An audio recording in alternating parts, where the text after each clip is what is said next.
본격적인 하락장이라고 보기는 좀 어렵고 이익 실현 매물들이 나오는 거죠. 이제 어느 정도 떨어져서 지금 바닥권에 있는 종목들도 꽤 있거든요. 많이 떨어진 종목들은 매수할 기회지 않나. 원전은 내년에도 괜찮을 것 같은데 조선주도 또 내년에도 괜찮을 것 같은데 반도체 일부하고 로봇 같은 경우 일부하고 해서 저점에 좀 담궈놔도 되지 않을까 싶은 거예요.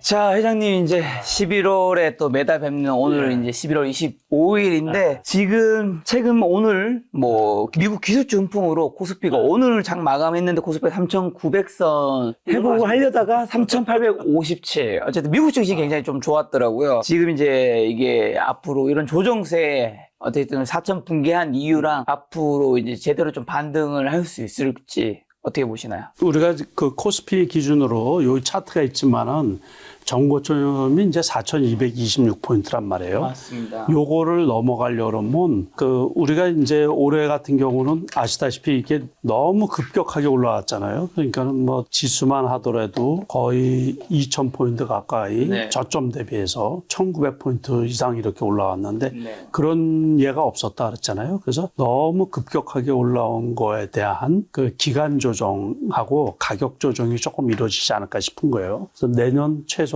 한 1, 2월 달까지 그러니까 한 분기 정도는 좀 쉬어가야지 이제 이렇게 다시 올라가지 않을까 싶은데 가장 큰 거는 뭐 일단은 미국장이 그 나스닥이 이제 고점 대비해서 많이 떨어졌거든요. 그래서 미국 나스닥이 뭐 아시다시피 그 AI 거품론 그게 불거지면서 꽤 이제 떨어지고 조정 상태이다 보니까는 거기에서 그 한국 주식이 커플링 그 현상을 보이고 있는 거거든요. 그래서 당분간은 조금 더 오늘이나 요 지금 3거래일 이렇게 보면은 일봉상 장 초반이 고점이잖아요. 그래프가. 오늘 같은 경우도 장 초반에 100포인트 올랐잖아요. 그러니까 3,900 돌파했었는데. 나스닥이 그냥 급등을 하다 보니까는 나스닥도 역시 마찬가지거든요. 거기에서 반도체주가 소폭 올랐지만은 그 엔비디아 같은 경우도 뭐 크게 올라간 것도 아니고 실적은 지난번에 이제 좋다고 그랬는데 반발 매수, 저가 반발 매수세하고 금리 인하에 대한 기대 그것 때문에 올라간 거거든요. 그러니까는 또 다시 떨어질 수도 있어요. 또 다시 떨어지고 미국도 역시 제 생각으로는 그동안에 많이 수익이 난 거 있잖아요. 거기에서 이제 차익 실현 매물들이 나오는 거에다가 금리 인하가 이 딜레이 되면서 그러면서 주가가 이제 조금 소폭 떨어지면서 조정을 받는 거죠. 근데 본격적인 하락장이라고 보기는 좀 어렵고 이제 그런 빌미로 해가지고 이익 실현 매물들이 나오는 거죠, 이제. 그러니까 지금 국내 주식하고 미국 주식하고 미국 나스닥하고는 이제 커플링 상태. 그래서 우리만 올라갈 수도 없고 미국 주식이 괜찮아지면 이제 다시 올라갈 수는 있는데 그래서 그 기관이나 외국인 동향도 보면은 외국인이 많이 팔았다가 오늘은 종가에 후장에 이제 매수로 돌아섰고 기관이나 금융투자 쪽은 매도로 대응을 한 거고 그래서 뭐 소폭 그러니까 강보합 수준이죠. 지금 강보합 수준에서 3,857 이렇게 나타나고 있거든요. 자, 지금 근데 원달러 환율이 7개월 만에 최고치인 1470, 뭐 한 6, 7원까지 갔다가 어쨌든 1470원 근처인데 고환율이 외국인 수급에 악영향을 주고 있는데 환율 안정이 선행되지 않는다면 지수 반등이 좀 어렵다고 봐야 할 거예요. 굉장히 지금 높은 지점에 그것도 다 똑같은 거예요. 같이 맞물려 있는 건데 이제 지금은 요즘에는 뭐 언론 보도가 원체 잘 되어 있어가지고 이 투자자분들도 다 알고 있어요. 그죠? 그러니까 뭐 과거하고는 다르게 달러로 해서 우리가 수출해서 벌어들인 그 달러가 국내에 있는 것보다 또는 이제 그거를 국내에서 풀어야지 이제 그 원화값이 안정되고 그럴 텐데 그걸 기업 입장에서는 다시 쓴단 말이에요. 재투자를 한다든가 어제 보도도 그렇게 나왔는데 거기에다가 지금 그 미국 주식 투자를 엄청 많이 하고 있잖아요. 그러니까 서학개미라고 그래가지고 그러다 보니까는 달러가 자꾸 빠져나가는 거죠. 빠져나가고 그러다 보니까는 달러 값이 이렇게 이제 많이 높아지는데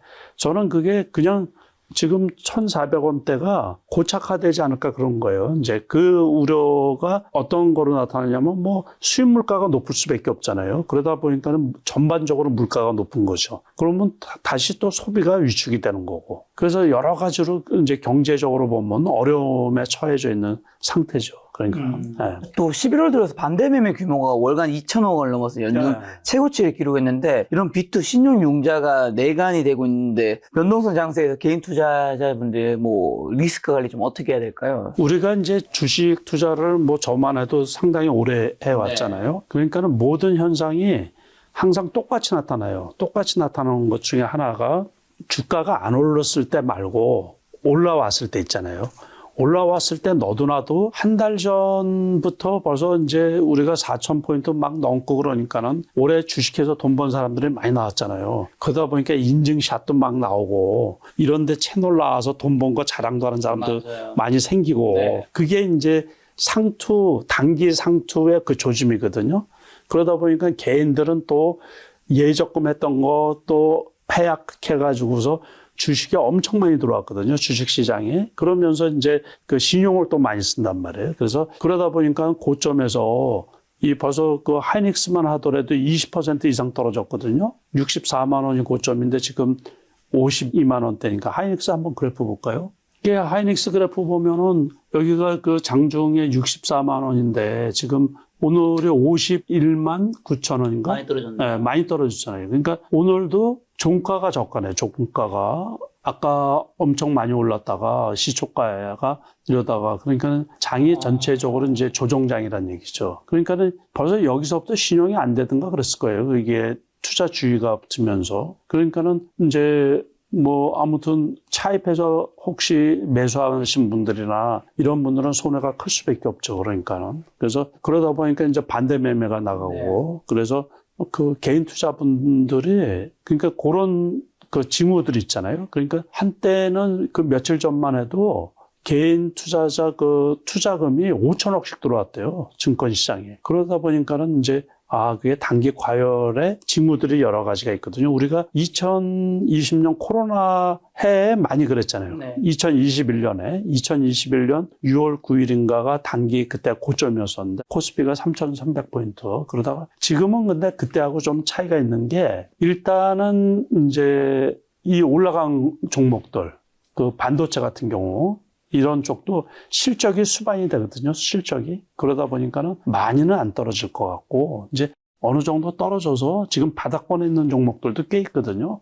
그런 것들은 괜찮지 않을까 싶은 거예요. 그러니까 그런 것들은. 그러니까 과거하고는 차이가 있는 게 그때 이제 2020년, 21년에 본격적으로 주가가 하락하는 거는 이때부터 하락이 시작했죠. 그때는 그 이유가 금리 인상 때문에 그런 거거든요. 그렇죠. 근데 지금은 금리 인하기예요. 인하기. 그렇죠. 인하기인데 재반 여건상 이 트럼프 관세로 인해 가지고 수입 물가가 다 비싸잖아요. 네. 그러니까 미국도 그렇고 그러다 보니까는 미국에서도 그 FED에서 금리 인하를 마음대로 못 하거든요. 네. 우리나라 같은 경우도 풀린 돈도 많아요. 풀린 돈도 엄청 많은 데다가 금리 인하하면 또 부동산 값이 그냥 급등을 하게 되어 있거든요. 네. 이게 시중에 풀려 있는 돈이 원체 많아요, 지금. 그러다 보니까는 풀린 데다가 돈을 더 풀다 보면 이거 감당을 하지는 못해요. 그러니까 요즘에 이제 그 정부에서 11호 대책인가 뭐 해가지고서 토지거래 허가제로 묶어놨잖아요. 그런데도 뭐 강남의 아파트 값은 신고가를 치고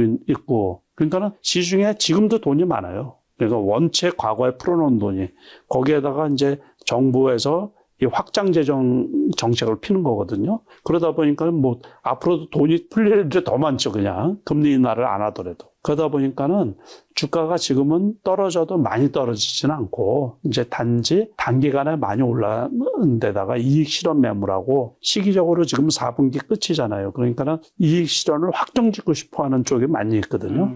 그래서 그런 거고 이제 1, 2월 달 지나면 다시 주식이 회복이 될 거예요. 저 말씀하신 대로 연준의 그러면 앞으로 행보가 중요할 텐데 미국 연준 인사의 비둘기파적인 발언에도 불구하고 국내 증시가 투자 심리 회복되지 못하고 있는데 12월 FOMC 앞두고 있는데 지금 12월 FOMC 금리 인상 당연히 아니죠. 인하 아니면 동결이 좀 팽팽한데 어느 쪽으로 보시고 이 금리 인하 기대감은 이미 시장에 다 반영된 걸까요? 아니면 다른 악재가 좀 남아 있을까요? 아니죠. 이제 금리 인하를 기대를 했었는데 네. 금리 인하가 물 건너갔다 그러니까 주가가 떨어진 거예요. 나스닥이. 그렇죠.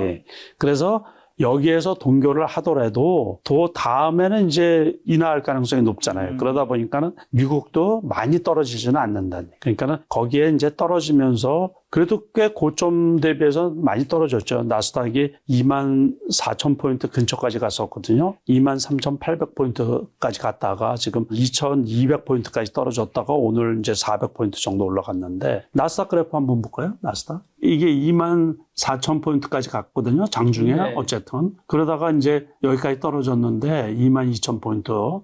이제 장중에 떨어진 거거든요. 그러다가 단기간에 너무 떨어졌다는 거죠. 그래서 이제 이렇게 왔는데 22,000포인트는 웬만하면 안 깨요. 여기 이렇게 일봉상 121선도 있고 이래가지고 그러고서 고용이 둔화되고 막 이런 문제는 있는데 어쨌든 이 인플레이션 우려 때문에 금리 인하를 이제 못해서 그런 거지. 그리고 기업 실적이 비교적 괜찮은 기업들이 많이 있거든요. 빅테크의 큰 기업들이 그러다 보니까는 크게 떨어지지는 않고 단기간에 여기도 엄청 많이 올랐잖아요. 네. 우리나라보다는 조금 그래프가 더 망가진 모습이죠. 이렇게. 그래서 완전히. 근데 전에처럼 만약에 금리 인상기라 그러면 이렇게 또 계속 떨어질 수도 있어요. 근데 지금 당분간은 그러지 않고 이제 이 정도면 살만하다 그러니까 이제 강하게 이렇게 반발 매수가 들어온 거거든요. 그러니까 미국도 나스닥 기준으로 해서 22,000포인트면은 좀 무리가 없지 않나 싶은 거예요. 제가 보기에는. 자, 그리고 외국인은 팔고 기관은 방어한 수급 공방이 좀 치열한데 이럴 때 개인 투자자들은 외국인이 수급을 따라가는 게 좋을까요? 아니면 낙폭 가대 우량주 이런 것도 모아가는 게 좋을까요? 제가 조정이 조금 길 수도 있다 그랬잖아요. 네. 전통적으로 12월 달이나 1월 달 같은 경우에 지수가 급등하는 경우는 거의 없거든요. 그러다 보니까는 이제 지금 바닥권까지 온 주식들이 있어요. 외국인이 산다고 잘 사는 것도 아니고 네. 기관이 산다고 해서 잘 사는 것도 아니에요. 거기는 단지 분석은 잘할 수 있고 돈이 많아서 돈으로 이제 이렇게 하는 거지. 제가 보기에는. 네. 그러니까는 이제 소신껏 가급적이면 올해 같은 경우도 기관 장세거든요. 기관 외국인 장세다 보니까 우량주 위주로 이제 매매를 하죠. 사이즈가 큰 종목 위주로. 그래서 그런 것들 중에서 차기에 올라갈 만한 종목, 저도 이렇게 보면은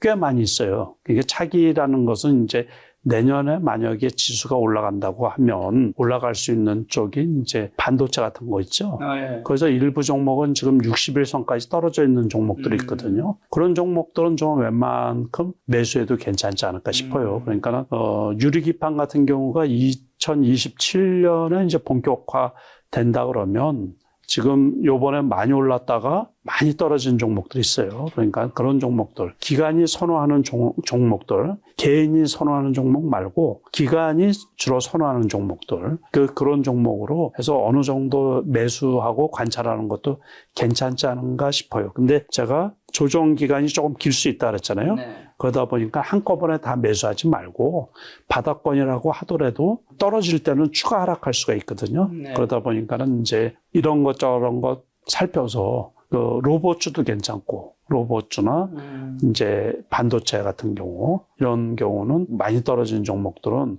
매수할 기회지 않나 이렇게 생각이 드는 거예요. 그래서 21선은 조금 위험하고 한 60일선까지 일봉상 한 60일선까지 떨어진 종목 네. 이런 종목은 충분히 다음에 회복될 거기까지 떨어졌다 그러면 웬만큼 단기적으로는 많이 떨어진 거거든요. 그러니까는 큰 사이즈 종목 하이닉스나 이런 거에 비해서 네. 훨씬 많이 떨어진 거기 때문에 그런 것들은 좀 만약에 비중을 한 20%씩 한 두 개 종목 이렇게 골라가지고 한 20%, 30%씩 사두는 게 좋지 않을까 싶은 생각이에요. 반도체에서는 좀 유리기판과 관련된 종목. 네, 그렇게. 그 종목도 괜찮지 않을까 싶은 거예요. 많이 올랐다가 많이 떨어지는 종목들이 있어요. 그러니까 네.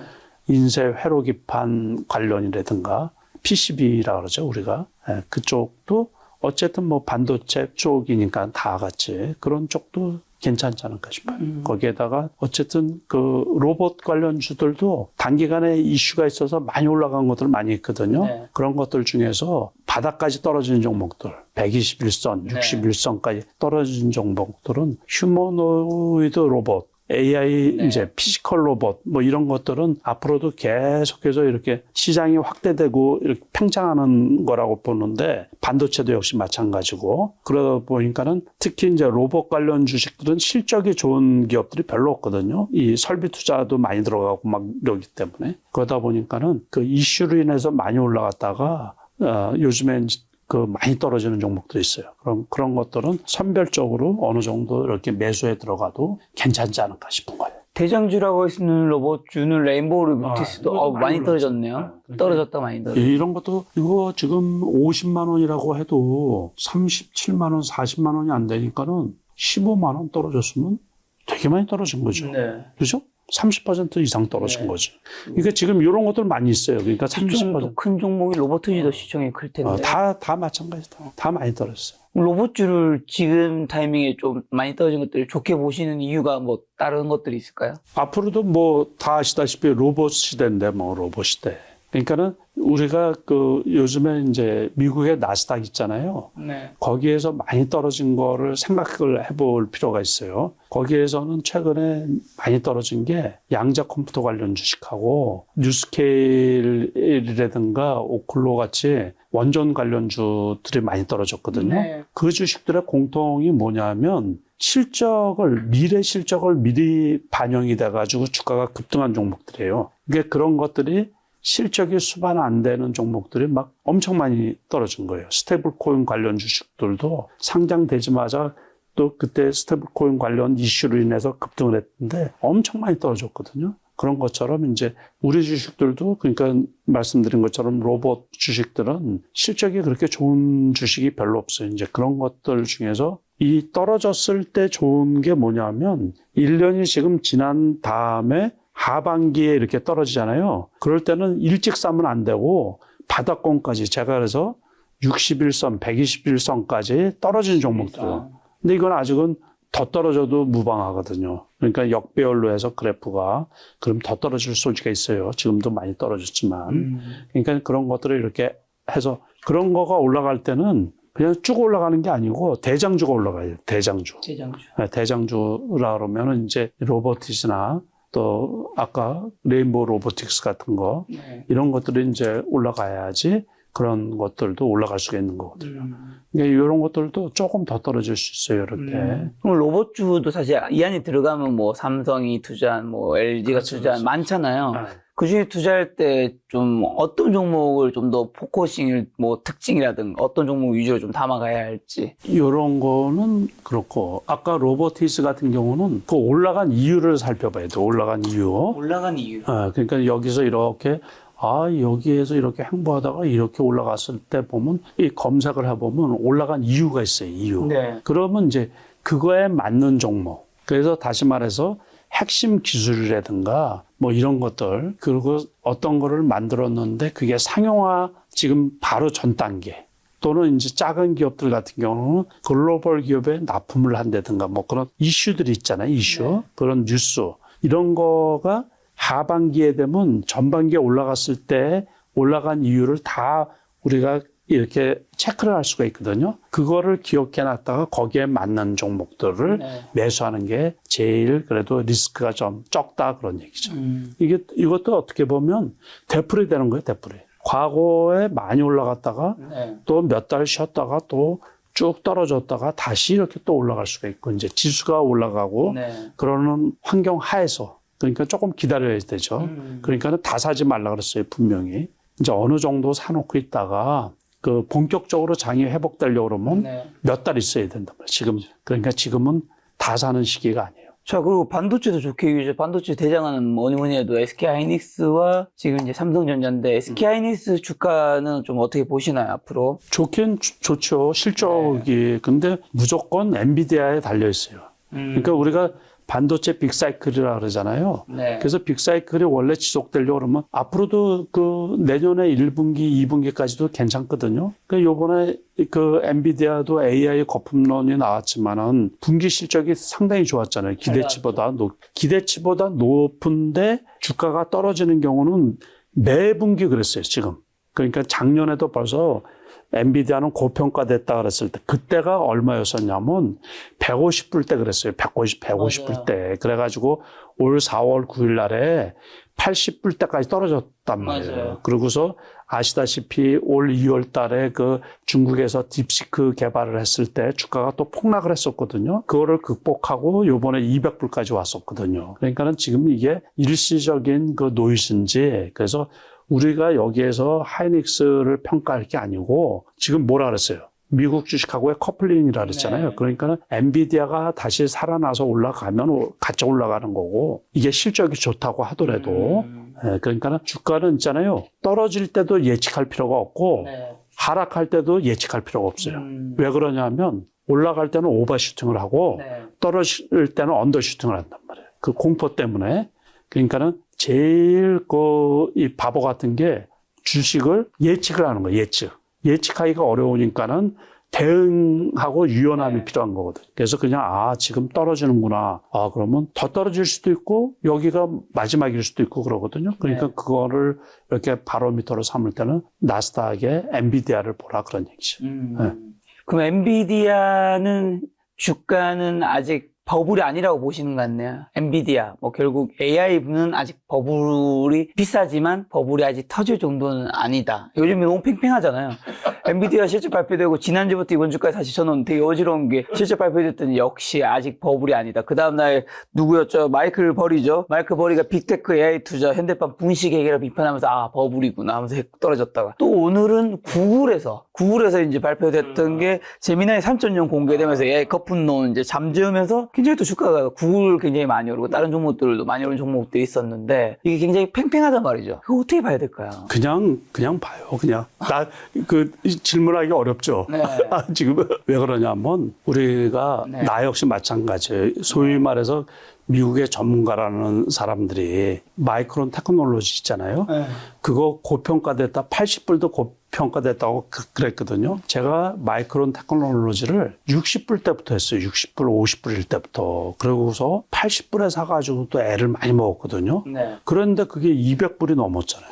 그러니까는 맞추는 사람이 아무도 없어.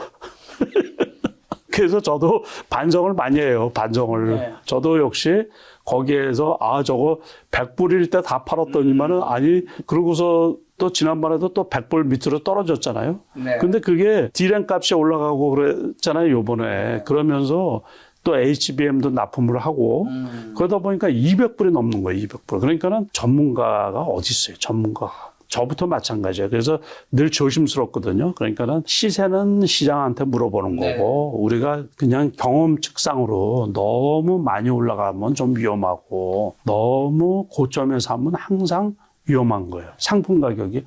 그래프라는 게 여기가 단기적으로는 저점이었고 여기가 고점이라는 게 이렇게 나타나잖아요. 이게 기술적으로 봐가지고 여기에서 일단은 데드 크로스가 발생을 했죠. 그러면 일단은 갖고 있는 거를 이제 매도를 하는 거고 지금은 그래도 본격적으로 이렇게 하락하는 그 국면은 아니니까는 어디까지 떨어지는지 봤다가 그래서 이제 이 정도 떨어졌으면 엔비디아가 반등을 하네. 그러면 이제 여기서 사는 거죠, 뭐. 네. 자, 삼성전자 같은 경우 오늘 SK하이닉스랑 다르게 주가가 좀 많이 반등을 했는데 4분기 영업이익이 19조 원에 달할 것이라 어닝 서프라이즈 전망까지 나오더라고요. 이제 주가 10만 원 안착을 위한 확실한 모멘텀이 좀 될 수 있을까요? 요즘에 어느 증권사인지 KB증권이었네. 목표 주가 16만 원까지도 나오던데. 실적에 맞춰서 주가가 움직이는데 오늘은 10만 원을 돌파했다가 종가에 지수가 밀리면서 이렇게 했죠. 그러니까 가능성은 있죠. 그러니까 전부 다 우리가 이렇게 보면 반도체 빅사이클이 과거 통계로 보면 한 2년에서 4년까지 이렇게 이제 확장이 되거든요. 그러니까는 AI 거품론이라고 하더라도 반도체는 진화한단 말이에요. 진화하고 이제 공급업체들이 많다 보면 물량이 재고가 쌓이면은 시장이 좀 축소가 됐다가 계속해서 쓰이잖아요. 그죠? 계속해서. 그러고 더 첨단화되고 더 그럴수록 시장 전체는 아무튼 파이가 계속 커지는 거죠. 그러니까 용량이 더 이렇게 큰 그 반도체들을 계속 개발해내는 거거든요. 그러다 보니까는 뭐 CXL 반도체, 뉴로모피 반도체, 뭐 유리기판 반도체, 그게 전부 다 용량을 더 크게, 더 빠르게, 더 이제 다시 말해서 비용이 조금 전력 소모량이 좀 적게 네. 그런 식으로 해서 진화를 하거든요. 그러니까 반도체 시장은 궁극적으로는 커질 수밖에 없는 거예요. 그러다 보면 거기에 상위의 이제 리딩 업체들, 그 경우는 축소가 될 수는 있지만 사그러들지는 않죠. 우리나라 삼성전자하고 하이닉스만 하더라도 올 봄에 뭐 삼성전자 5만 원까지 떨어졌었는데 지금 더블 올라가고 5년 전에 9만 원대까지 왔다가 그렇게 이제 떨어진 거 아니에요. 그죠? 그러다가 다시 이제 회복되는 것처럼 5년 전에. 거기까지 떨어졌다가 그렇게 또 다시 회복되는 것처럼 이 사이클이 계속 순환되는데 가장 대표적으로 아무튼 이제 이 과학 기술이 발전하면서 가장 대표적인 게 그 반도체 아니에요. 그죠? 그러니까는 반도체는 꺼지지는 않을 것 같아요. 꺼지지는. 반도체가 꺼지지 않으려면 당연히 이제 미국의 AI도 굉장히 중요할 텐데 워렌 버핏이 최근에 구글에 6조 넘게 투자했잖아요. 버핏의 투자를 AI가 거품이 아니다라고 신호를 해석해도 되는 걸까요? 그렇겠죠. 그렇겠죠. 이제 거기도 워렌 버핏이 이제 그 퇴임하면서 물러나면서 이제 후계 구도 문제로 해서 버크셔 해서웨이는 주가가 많이 떨어질 가능성도 있어요. 그죠? 단기적으로. 그렇죠. 워렌 버핏이 투자를 했다 그러면 그러니까 말씀드린 대로 AI 버블로는 그 AI에 투자를 많이 하는데 돈을 못 번다는 얘기예요. 단기적으로. 그런데 반도체는 필요하잖아요. 그죠? 그러다 보니까 반도체 기업은 제가 보기에 부침이 있더라도 계속 진화하고 이제 도태되는 기업은 어쩔 수 없죠. 이게 쫓아가지 못하는 기업은 도태되는데 그래도 리딩 업체들 있잖아요. 뭐 미국의 대만의 TSMC라든가 엔비디아라든가 뭐 우리나라 삼성전자나 하이닉스 이런 데들은 경쟁력이 있다 보니까는 올라갔다 떨어지더라도 다시 또 회복되고 그러지 않을까 싶은 거예요. 삼성전자 시가총액이 이제 예전보다는 훨씬 더 크게 늘었지만 경쟁사인 TSMC와의 시총 격차는 5년 전보다 훨씬 더 벌어졌더라고요. 거기는 이제 못 쫓아가니까. 그러니까 거기는 파운드리 쪽에서 독보적이고 그 시장을 못 쫓아가다 보니까 그러니까는 이 반도체가 똑같은 거예요. 한 번 거기에서 경쟁업체 이 선두 기업을 쫓아가기가 하늘의 별 따기. 그러니까 요번에 HBM에서 뒤져가지고 하이닉스가 잘 나갈 때 하이닉스는 그 HBM에서는 선도 기업이 돼버려가지고 거기는 일찍 그 엔비디아에 납품했는데 그 나중에 엔비디아 2를 이제 납품하게 된 거잖아요. 그러다 보니까 주가 회복이 늦어진 거지 이제. 그래도 기술력이 있으니까는 그게 된 거지 이제. 기술력이. 삼성전자 그럼 TSMC 따라잡기 위해서 가장 시급하게 해결해야 될 과제는 뭘까요? 그 노력을 안 했겠어요. 격차가 점점 벌어지는 거지. 그러니까 거기는 넘사벽이 돼버린 거고 이제 TSMC는. 이게 20년 전에 파운드리 얘기 그때도 나왔거든요. 근데 왜 저 나라는 대만 우습게 봤는데 왜 저 나라에 저게 강점일까? 저도 궁금했었어요. 그때는 근데 메모리 위주였기 때문에 반도체가 다 초기였기 때문에 거기가 이제 초기에 쉽게 접근할 수 있는 거에 미리 접근을 했던 거고 TSMC는 그때부터 벌써 이제 비메모리 그쪽에 특화돼서 세계 1등으로 키운 거지 이제. 그러다 보니까 그거를 하루아침에 쫓아가는 거는 거의 불가능하지 않을까 싶은 거예요. 그러니까 갈수록 격차가 더 벌어지는 거지. 근데 외국인이 삼성전자 대신 반도체 소부장 이수페타시스 같은 종목들을이나 제약주를 담고 있다고 하는데 지금 시점에서 삼성전자 본주 투자가 매력적이가 아니면 소부장으로 좀 눈을 돌려야 될까요? 이수페타시스 주가 굉장히 좋네요. 그러니까 갭상승하고 그래서. 그거 봤어요. 봤는데 원래는 본주가 올라가야지 이제 올라가지. 본주가 올라가야지 올라가는데 그렇다고 여기에서 이렇게 갭상승한 거를 쫓아가는 거는 조금 무모하지 않나 싶어요. 그러니까는 이제 우리가 소부장 그러지만은 개인 투자가가 그런 거를 알아내서 하기가 되게 어려워요. 소부장 종목이 원체 많기 때문에. 질문은 쉽게 하지만 투자자들은 어려운 거예요. 어렵죠. 그래서 이제 우리가 그래서 그게 어려울 때는 그냥 ETF 하는 거예요. ETF. 반도체 ETF. 그게 좋지. 레버리지 2배짜리. 종목명이 어떤 거 되죠? 어차피 ETF니까요. 그러니까 그 반도체 ETF, 레버리지 ETF가 한 2개 정도 있어요. 2개. 그러니까 그거 하시면 되지. 자, 지금 이제 말씀해 주신 이제 반도체 ETF 추천하시는 게 아무래도 ETF는 좀 여러 종목이 있으니까 안전하니까요.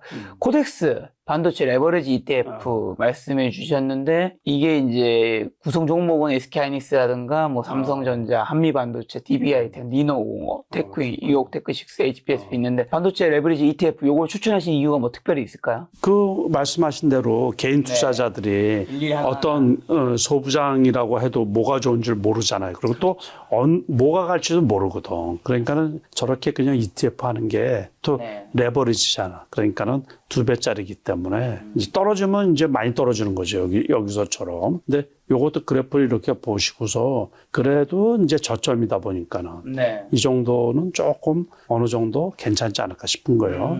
그거 하나 하고 그리고 또 두 번째 추천하시는 게 타이거 반도체 탑10 레버리지 차트는 뭐 좀 비슷한 거의 모양입니다. 비슷하죠. 구성 종목을 보면 하이닉스, 삼성전자, 뭐 반도체 탑10, 뭐 한미반도체, DB하이텍, 솔브랜, 리노공, 이오테크니스, 원익 IPS, 또 HPS. 중복되는 것도 있네. 그죠? 네, 중복되는 것들이 좀 굉장히 많이. 오늘은 HPSP가 많이 올랐고 리노공업하고 한 10% 정도 올랐거든요. 그러다 보니까는 저런 게 오히려 개인 투자가는 자기가 산 건 안 오르고 다른 그 소부장이 올라가면 배 아프잖아. 그러니까 그냥 반도체 올라가면 그냥 어느 정도 수익이 나니까는 그 비중이 조금 차이가 있죠. 네, 삼성전자가 좀 더 많고. 네, 그러니까 뭐 그런 식으로 해서 구성 비중 뭐 조금 표시가 안 나왔네. 네. 네. 비중까지는 표시 안 나오는데 아마 이거는 HTS나 MTS 있으신 분들 거기 들어가면 아마 나오겠죠. 네, 그래서 그런 게 오히려 속편하고 좋죠. 네. 그러니까 고점일 때는 이제 다 같이 떨어지니까 이런 것도 그래프를 이렇게 보시고 똑같아요. 그 아까 하이닉스 그래프 이렇게 떨어진 것처럼 이게 떨어지면 일단은 이렇게 그래프가 우리가 주가를 볼 때는 헷갈려서 모르거든요. 조금 지나야지 확인이 되지. 일단은 이 그래프 같은 게 거짓말을 안 하는 게 여기서 일단은 이렇게 꺾였잖아요. 데드크로스가. 그렇죠. 그럼 추세로 이렇게 계속 떨어진다고. 그러면 언제 반등할지 모르거든. 그러니까 너무 일찍 사면 안 되고 그래서 이럴 때도 보초로 조금만 사놓다가 계속 그래프를 봐야지, 이제. 그래서 미국의 나스닥이 이제 그 엔비디아가 이렇게 회복이 되고, 미국도 그 반도체 그 솔이라고 있잖아요. 3배짜리 그런 ETF가 있거든요. 거기는 인버스도 있고 인덱스도 있어요. 그러니까는 다시 말해서 반도체 주가 급락을 하면 수익이 많이 나는 그 주식도 있거든요. 근데 그 ETF도 있는데, 그 뭐 우리나라 거는 2배짜리만 있고 이런 거를 참고로 하는 게 소부장 직접 골라서 하는 것보다 오히려 날 수가 있어요. 반도체주 뭐 어쨌든 이런 레버리지 투자하는데 반도체가 굉장히 좋아야 될 때 PC와 모바일 출하량 둔화로 D램 수요에 대한 우려도 나오고 있다고 하는데 메모리 슈퍼사이클 진입론과 수요 둔화론종 좀 어느 쪽에 더 무게를 둬야 될까요? PC는 조금 들 쓰더라도 메모리 저는 슈퍼사이클이 맞다고 생각하거든요. 어쨌든 그거는 이제 일부 부분이지. 뭐 PC야 교체를 하겠지, 교체. 그러니까 우리가 몇 년 쓰면 교체를 하잖아요. 그렇죠. 그래서 둔화가 된 건데 뭐 모바일 그 칩이라든가 또 모바일이나 이런 거는 확장이지 뭐 그게. 스마트폰도 그렇게 수요가 폭발적으로 늘어가는 건 아니잖아요. 그죠? 그러니까는 그렇지만은 칩 자체는 계속 이렇게 이제 아까 그 말씀하신 것처럼 6개월 단위로 이렇게 용량이 커져야 된다든가 뭐 그런 부분이 있잖아요. 그러니까 칩 자체는 계속 진화하지 않을까 싶은 거예요. 요번에 AI 그 거품론 나온 것도 그거 아니에요? 회계적인 그 무게, 그 문제. 데이터 센터의 GPU 감가 상각 기간을 뭐 5에서 6년 길게 잡아 이익을 부풀린다고 마이클 버리가 핸드폰 분식 회계라고 이제 비판을 했죠. 네, 그러니까 GPU를 그렇게 오래 쓰기는 그렇죠. 그죠? 우리 쓰는 그 데스크탑 PC 같은 경우도 2년, 3년, 노트북 같은 경우도 한 3년 쓰면 업그레이드 시켜야 되는데, 그러다 보니까는. 근데 요즘 S&P 500 지수의 배당 수익률이 닷컴 버블 이후 최저 수준, 뭐 1.1%대로 떨어졌다는데, 요즘에 이제 기술주 쏠림 현상이 굉장히 심화됐는데, 미국에서도 이제 S&P 500보다 나스닥의 수익률이 굉장히 좋고요. 그 중에서 나스닥 100의 수익률이 훨씬 더 좋은 건데, 이게 미국 시장이 좀 가열징후로 해석해야 될까요? 아니면 여전히 뭐 테크는 간다? 과열이죠. 과열인데 과열인데 그거를 인정을 해야지 그냥. 그렇죠. 미국 시장 가열이라는 얘기는 사실은 뭐 오래됐어요. 작년부터 계속 들었는데 계속 가고 있으니까. 그러니까 그게 이제 뉴 노멀이지. 그러니까 새로운 시대에 지금 물가가 계속 비싸잖아요. 그거 하나 하고 거기다 강남 부동산 값 계속 고공행진하는 거하고 미국의 나스닥의 기술주들 퍼가 되게 높은 거, 네. PBR이 되게 높은 거, 고 PBR 그걸 인정하는 시대예요. 우리가 살고 있는 시대가. 그러니까 자산 가격이 그 전체적으로 올라간 거. 그러니까는 제가 말씀드린 게 돈이 너무 많이 넘치도록 풀려져 있는 거. 그래도 어쨌든 실적이 나는 거 위주. 네. 그런 것들은 이제 퍼가 높더라도 그냥 용인을 하는 시대죠. 그러니까 그 퍼를 따진다고 그러면 엔비디아도 그렇고 테슬라도 그렇고 너무 높지 지금. 너무 비싸죠. 터무니없이. 네. 테크 관련 ETF 상품들 순자산도 굉장히 급증했는데 전문가분들은 뭐 각자 의견 다르겠지만 굉장히 많은 전문가분들이 AI 벌브 논란에도 그냥 그래도 여전히 테크의 시대다. AI가 그래봤자 2022년에 시작했기 때문에 아직까지는 이게 몇십 년 더 간다. 기술주 장기 투자하는 게 여전히 유효하다고 하는데 저도 회장님 공감하시나요? 예, 너무 높은 것만 안 사면 네. 시대가 그런 시대지. 우리가 비트코인이 그래 1억 9천만 원까지 갔었죠. 정확하게 1억 8천만 원. 원화로는. 원화로는. 네. 그러니까 그거를 이해할 수가 있나? 못하지 그래. 그렇죠. 이해하기는 힘든. 그걸 이해하고서 투자를 하면 안 되지 그거. 그러니까 금값이 옛날에는 네. 한돈에 뭐 3만 원하고 5만 원하고 그랬는데 지금 80만 원이 넘고 막 그런 거를 이해할 수가 없죠. 그렇지만은 그냥 그거를 이해를 못하면 사는 게 너무 어렵지. 그러니까 투자도 못해요. 그래서 너무 이게 우리가 가치 투자. 그래서 한때는 워렌 버핏이 기술주에 투자를 안 했던 거 아니에요. 그렇죠. 그러니까는 그 이제 과거에 머물러 있다 보면 그 투자를 할 수가 없지. 그냥 지금 시대가 이렇게 바뀌었구나라는 걸 인정을 못하면 주식 투자도 결국에 할 수가 없는 거지. 저는 그렇게 생각을 하거든요. 제가 최근에 다른 분이 인터뷰할 때 이제 봤던 자료 중 하나가 그건 뭐 데이터니까요. 팩트니까. S&P 500의 수익률이 굉장히 지금도 여전히 굉장히 뭐 연평균 뭐 10% 뭐 30년 전, 20년 전, 15년 전, 10년 전, 5년 전에 다르지만 대부분 10에서 한 14% 연평균은 이제 굉장히 높은 수익률인데 나스닥 100 같은 경우에는 뭐 30년 전에 14%, 20년 동안은 13%, 최근 15년 동안은 17%, 최근 10년 동안은 17.4%, 최근 5년 동안 19.2%. 그러니까 S&P 500보다 나스닥 100의 수익률이 좋은 시대가 지금 벌써 거의 한 30년이 됐다는 건데, 그리고 최근 들어서 그 수치가 테크 시대와 AI 시대에 접어들면서 높아지고 있는데, 그렇다면 앞으로도 이런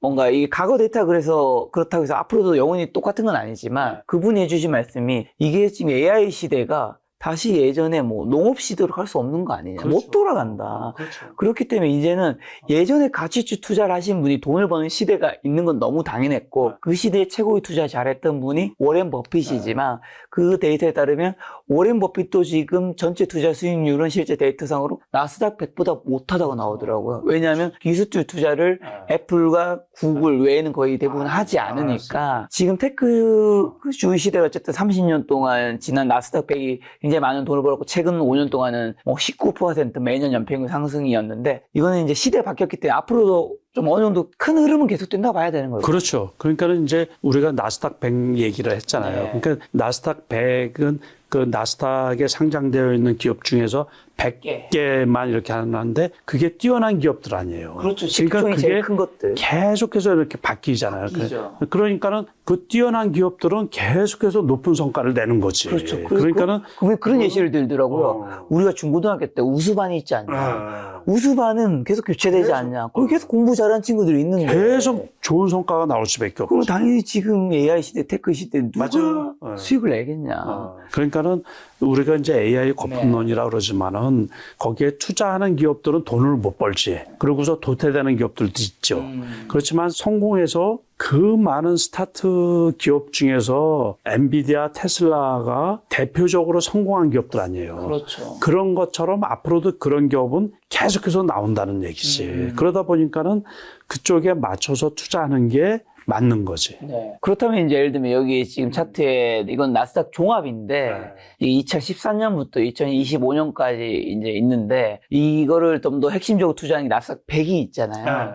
그 종목을 예를 들면 미국 주식에 투자하신 분이 그냥 꾸준히 매달 월급의 그렇죠. 30%씩 계속 모아가는 전략은 회장님은 좋게 보시나요? 괜찮죠. 그래서 제 투자 원칙 중에 하나가 있어요. 네. 그러니까 미국 나스닥 있잖아요. 네. 급락을 하잖아요. 그러면 역사적으로 이렇게 보면 겁을 먹을 게 아니고 그때가 자기 인생을 바꿀 절호의 기회가 되는 거예요. 인생 걸 때다. 예, 무조건 사라 그런 얘기. 그래서 종목을 모르면 S&P 500 ETF라든가 나스닥 100 네. ETF라든가 네. 그걸 무조건 사라 그런 얘기죠. 그건 분야라도 알면 지수, 아니, 산업 ETF를 사는 거고. 그러니까는 종목을 모르고 겁이 난다고 생각이 들면 무조건 그 지수 추종 ETF 네. 그거를 무조건 사라. 요즘에도 만나는 분들마다 그 얘기를 하는 거예요. 그러니까는 앞으로도 이제 뭐 우리 주가도 근데 조금 쫓아가지 않나 싶은 거예요. 네. 쫓아가지 않나. 그래서 우리 주가도 만약에 뭐 1, 2년 내에 1, 2년 지나서 주가가 급락하는 일이 있으면 네. 그러면 무조건 지수 관련 ETF 같은 경우가 큰 수익을 내주지 않을까 싶은 거예요. 그래서 그 생각은 저도 계속 갖고 있어요. 그래서 나중에 이제 혹시라도 어떤 일로 인해 가지고 주가가 급락할 수도 있을 거 아니에요. 네. 그러니까는 올 4월 9일 날 같이 미국의 트럼프 관세 전쟁으로 인해 가지고 주가가 그 급락을 했던 것처럼 그런 기회가 오면 겁먹을 게 아니고 동원할 수 있는 걸 다 동원을 해서 네. 풀 매수를 하라. 이제 그러면은 인생이 바뀌어질 정도로 큰 부를 네. 얻을 수 있지 않을까 싶은 거예요. 그리고 외국인이 요즘에 제약주도 좀 담고 있다고 하는데 제약바이오 좀 여쭤보면 삼성바이오로직스가 CDMO 사업만 난 게 인적 분할 재상장 첫날 시초가가 굉장히 이제 급등했었는데요. 지금 그리고 좀 조정을 좀 받고 있는데 순수 CDMO 기업으로서 가치 재평가가 이루어지고 있다고 보시나요? 아니면 좋죠. 현재 지금 주가 160만 원입니다. 주가 어떻게 보시나요? 그래서 삼성 바이오로직이 이제 인적 분할을 한 거죠. 삼성 SP홀딩스하고 네. 바이오로직스하고.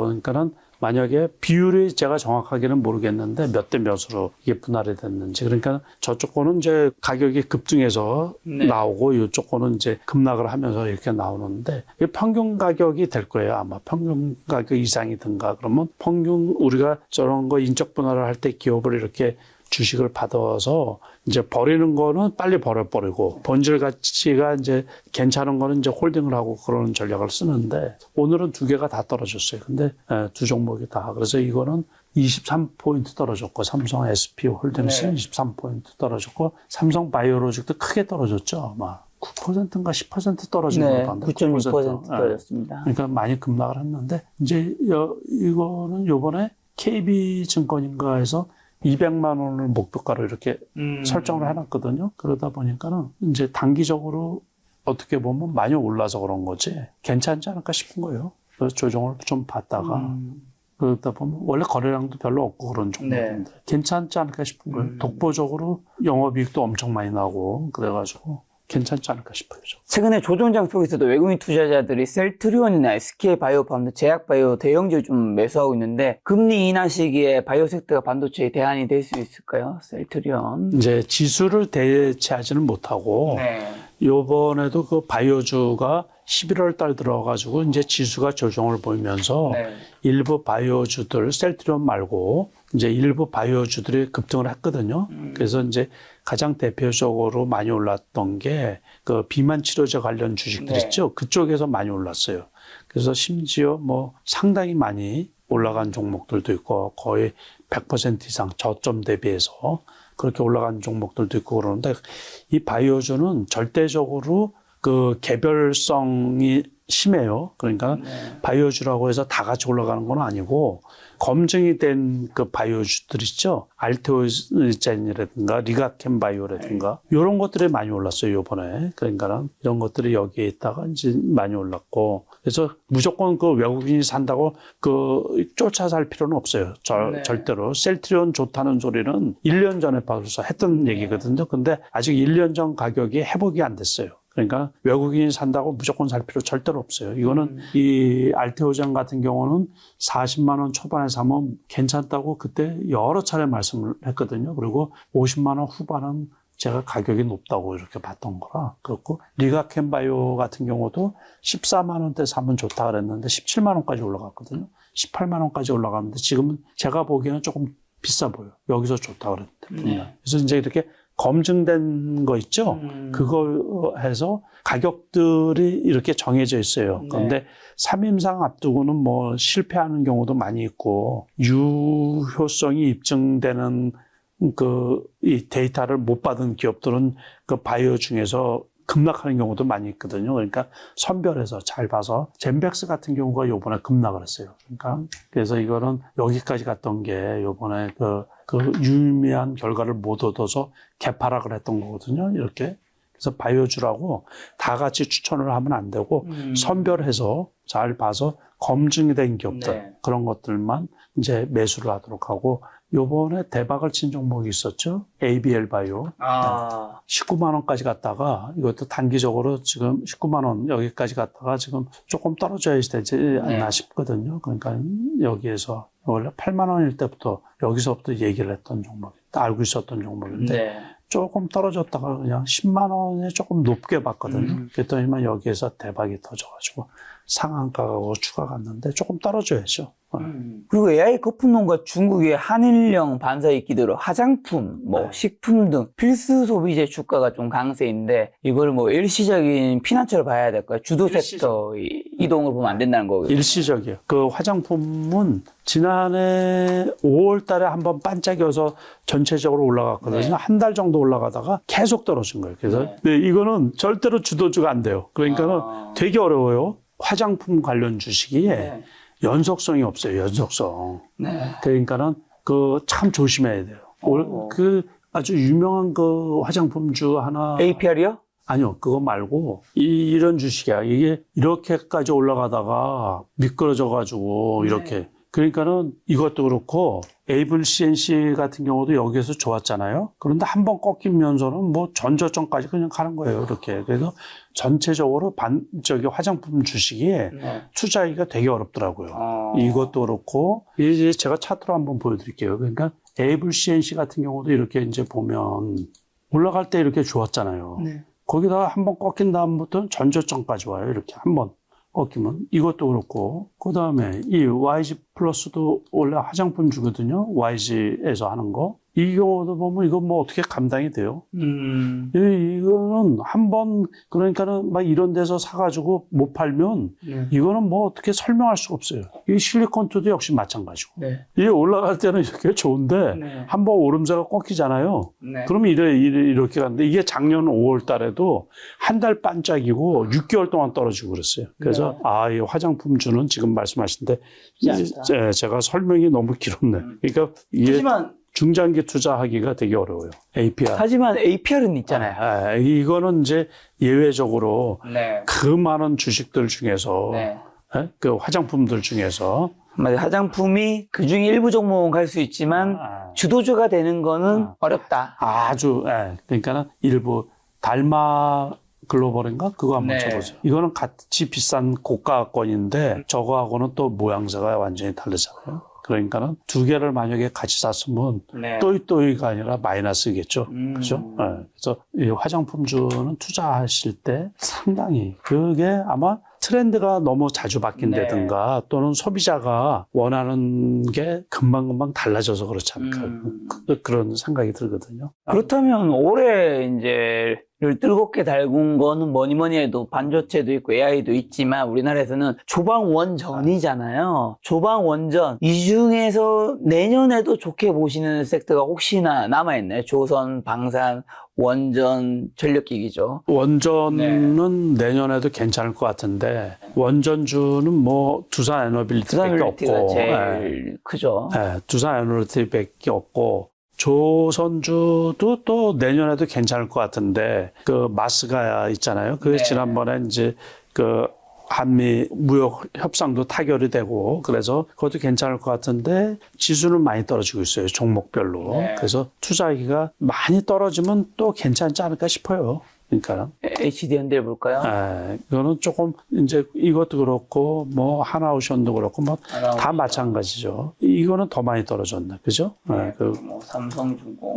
삼성중공업은 다 많이 떨어졌어요. 다 많이 떨어졌는데 이제 저점 대비해서는 많이 올라간 거고 아직도. 그렇죠. 삼성중공업 뭐 13,000원하고 그랬었는데 저 이쪽에 가면 근데 32,000원까지 올라갔다가 요즘에 전체적으로 다 그래요. 그래서 저런 것들은 섣불리 사지 말고 그냥 보초식으로만 있다가 역시 대장주나 그런 게 움직이면 이제 조선 기자재 업종들도 또 같이 올라갈 수 있지 않을까 싶은데 지수가 좋아져야지 전제 조건은 그러면 이제 올라갈 수 있지 않을까 싶은 거예요. 방사는요?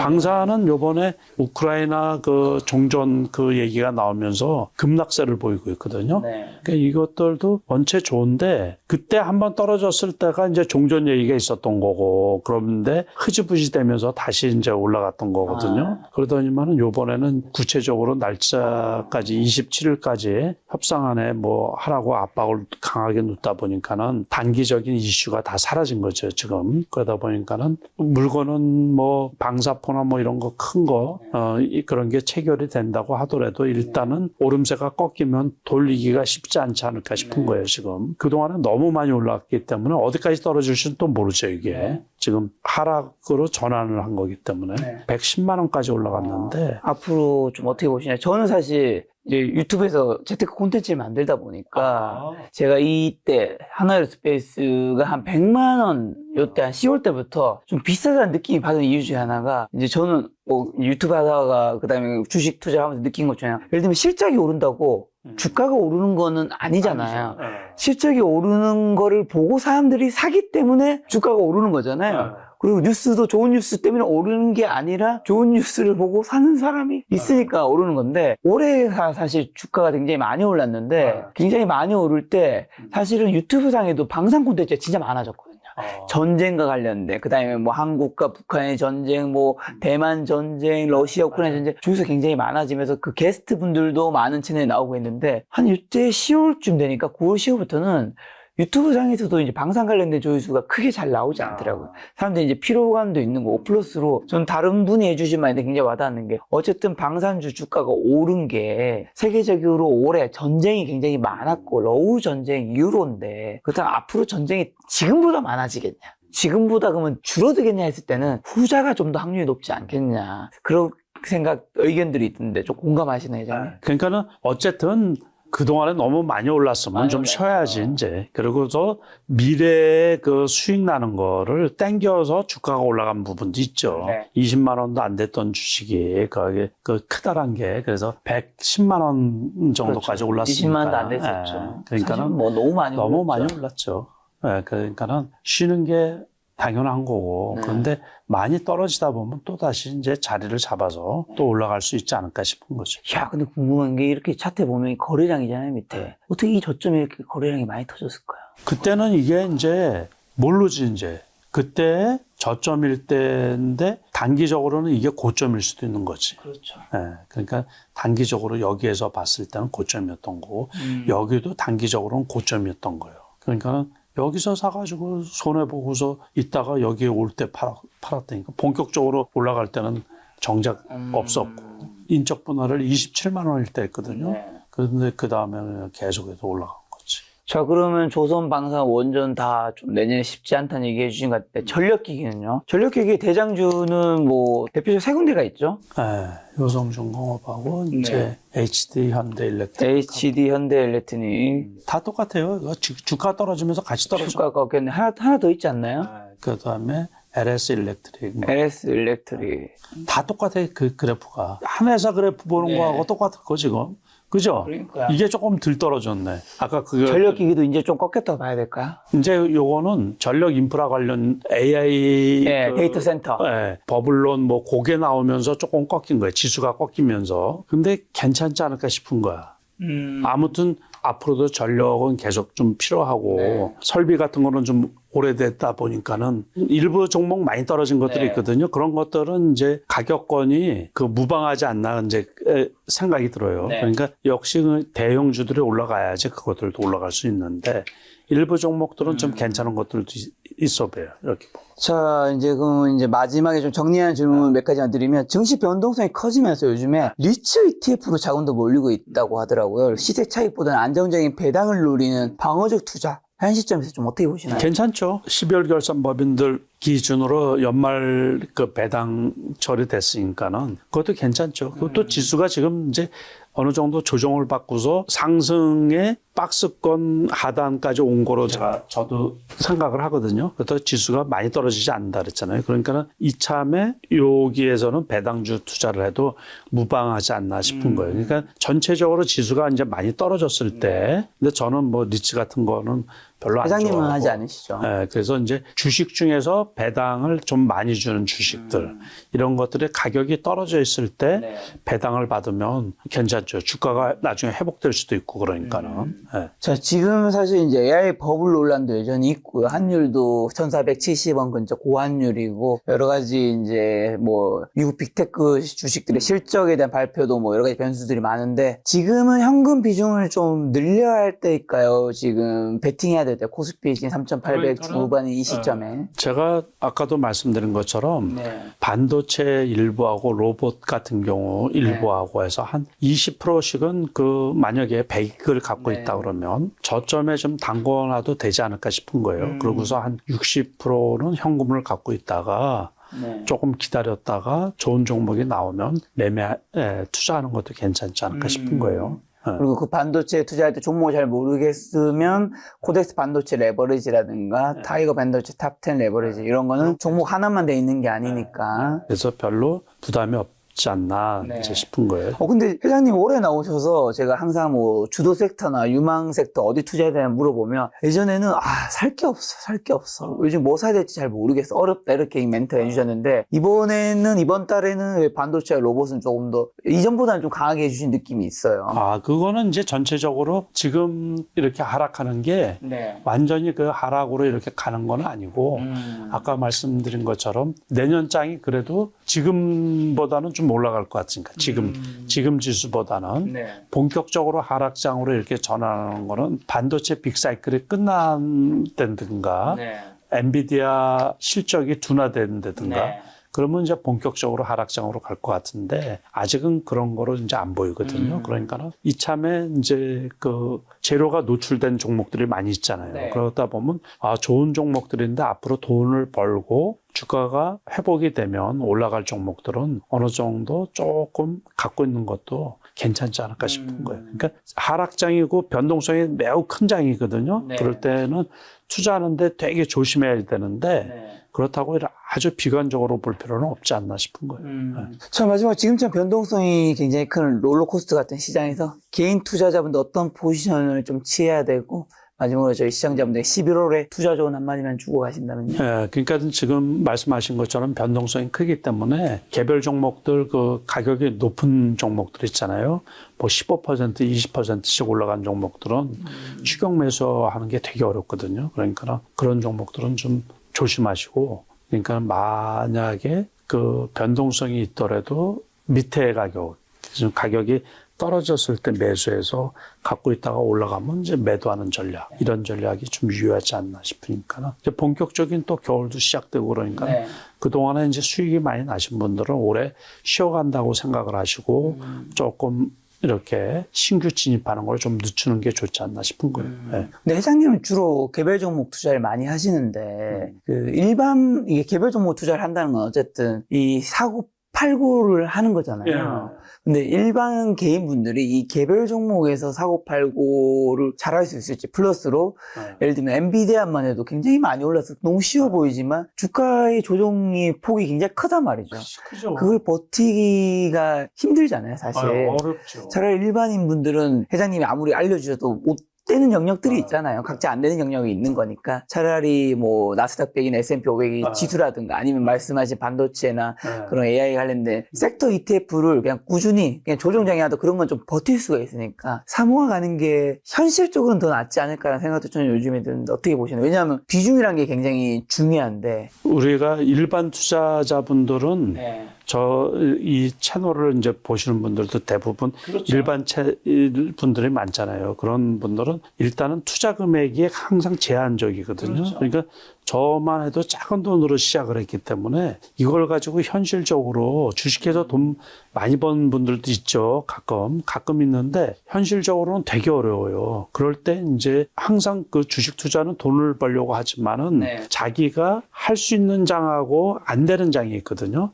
그래서 안 되는 장에서는 무조건 피해가는 게 최고예요. 피해가는 게. 그래서 무조건 주식 투자를 항상 하려고 하면 안 되고 내가 이 장에서는 돈을 벌 가능성이 없다 싶으면 안 하는 게 최고예요. 안 하는 게. 그러니까 변동성이 큰 장 있죠. 네. 거기에서 대부분 분들은 안 하는 게 최고예요. 그리고 갖고 있다가 일단은 이제 1년 단위로 이렇게 보면 제가 늘상 하는 얘기지만은 2분기가 돈 벌기가 제일 쉽거든요. 그러니까는 항상 그 개인 투자가들이 조심해야 되는 것 중에 하나가 우리가 잘 아시다시피 2021년, 22년에 배터리 있잖아요.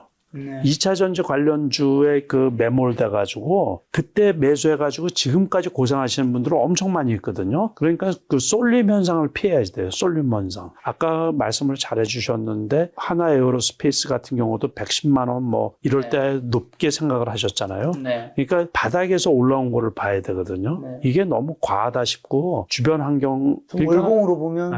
여기서 여기 온 거니까. 그러니까 고점에서는 무조건 사면 안 돼요. 장기 투자를 하면 안 돼요. 고점에서는 어떤 아무리 좋은 주식도 장기 투자 개념으로 접근하면 안 돼요. 그래서 제가 늘상 하는 말이 삼성전자가 요번에도 올라올 때 8만 원일 때 매도하신 분들 되게 많이 있거든요. 그럴 때는 이제 분위기를 이렇게 봐야 돼요. 분위기. 아, 지금 8대인가 아닌가. 그래서 상승장 아까 이제 처음으로 돌아가면 또 할 얘기가 많아지니까는 거두절미하고 일단은 모든 가격이 높을 때 있죠. 네. 이럴 때는 장기 투자 개념을 가지면 안 되고 남들이 죽겠다 할 때 이제 ETF 같은 것도 사는 게 좋은 거고 남들이 막 돈 벌었다 그래가지고서 여기에 나와서 인증하고 그러면 이제 쉴 땐가 보다 생각하고서 큰 안목으로 그리고 장이 나쁘더라도 희망을 가져야 되는 거는 뭐냐면 주식시장은 지금 상장되어 있는 종목이 3,000개 종목이잖아요. 그러니까는 경기가 나쁘고 그러더라도 거기에서 또 새로 올라오는 종목이 있거든요.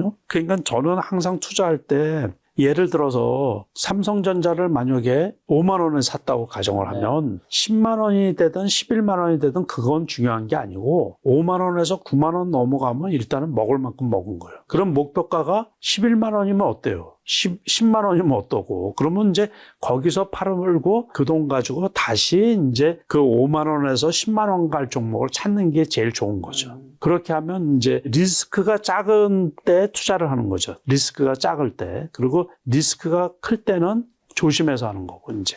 그래야지만 이제 자기 자산을 지켜갈 수가 있는 거거든요. 그러니까 안 되는 장 그리고 어려운 장이라고 하면은 무리해서 하지 포기를 말자. 그렇지 이제 포기하는 게 제일 좋은 거예요. 굳이 힘든 판에서 내가 할 필요가 그렇죠. 없죠. 필요가 없는 거죠. 쉬어가도 되는 거예요. 네, 그래서 텀을 많이 둬야 돼요. 텀을. 그래서 이제 주식을 하다 보면 뭐 별의별 일이 다 있거든요. 벼락 맞을 때도 있고 진짜로. 이제 근데 여기에서 제일 중요한 건 뭐냐면 이 회복불능 상태 있죠. 그렇게 계좌를 운영하면 절대로 안 돼요. 이게 회복불능 상태. 그래서 로스컷을 잘해야 되고 손절을 잘해야 되는 거죠. 그리고 자기가 이길 수 있는 남이 돈 번 건 중요한 게 아니거든요. 이게 자기가 만약에 이 장에서 돈을 못 벌었으면 물러설 줄도 알아야 되고 다음에 기회를 기다릴 줄도 알아야 되거든요. 그래야지 오래 할 수가 있죠. 오래. 지금 같은 장에서 만약에 돈을 못 버시는 분이라면 쉬어가는 것도 괜찮죠. 필요하다.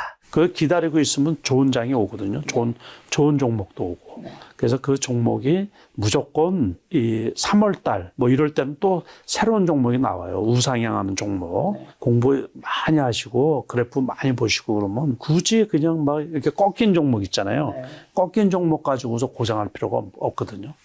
회장님이 언제인지 정확하게 기억나진 않지만 올해 상반기인가 작년 말쯤에 코스피 뭐 2200, 2400 밑에서는 무조건 사야 된다면서 이때도 안 살 거면 주식하지 마라 라고 하셨는데 지금은 무조건 해야 되는 뭐 그런 장은 아니니까 네, 본인이 그렇죠. 만약에 돈을 잘 못 벌고 있다면 좀 쉬어갔다가 다음 장을 기다리는 것도 좀 필요하지 않을까 그렇죠. 라는 생각이 드네요. 다음 달에 또 회장님 모시고 좋은 이야기 들어보도록 하겠습니다. 오늘 만남의 손님은 남석환 회장님이었습니다. 지금까지 소중한 시간 함께해 주셔서 정말 감사합니다. 오늘도 김 작가였습니다. 고생 많으셨습니다. 예, 고맙습니다.